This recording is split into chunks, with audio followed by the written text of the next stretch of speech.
அடைக்கலமும் பெலனும் ஆபத்து காலத்தில் அனுகூலமான துணையுமானவள்.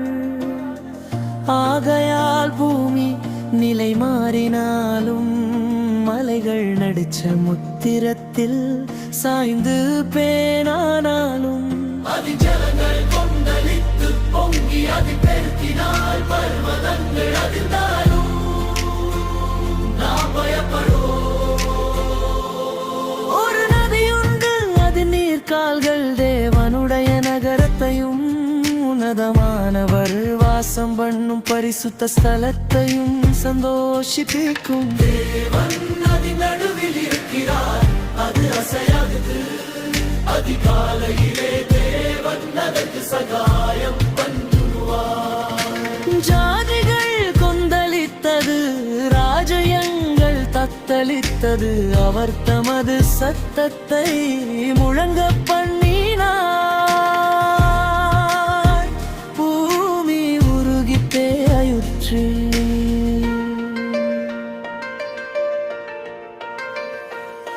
சேலா சேலா சேலா சேலா.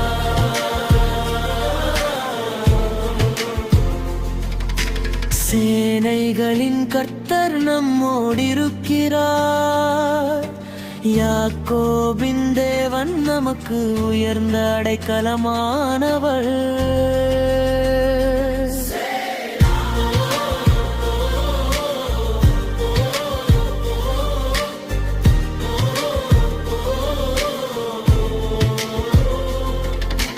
பூமியிலே பழக்கடிப்புகை நடப்பிக்கிற கர்த்தருடைய செய்கைகளை வந்து பாருங்கள். அவர் பூமியின் கடைமுனை மட்டும் யுத்தங்களை ஓய பண்ணுகிறார். வில்லை ஒடித்து ஈட்டியை முறிக்கிறார்.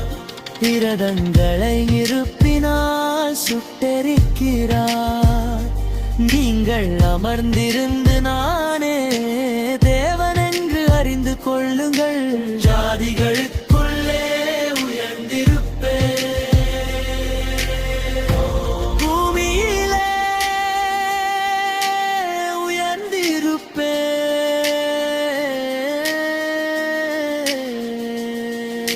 சேனைகளின் கர்த்தர் நம்மோடிருக்கிறார்.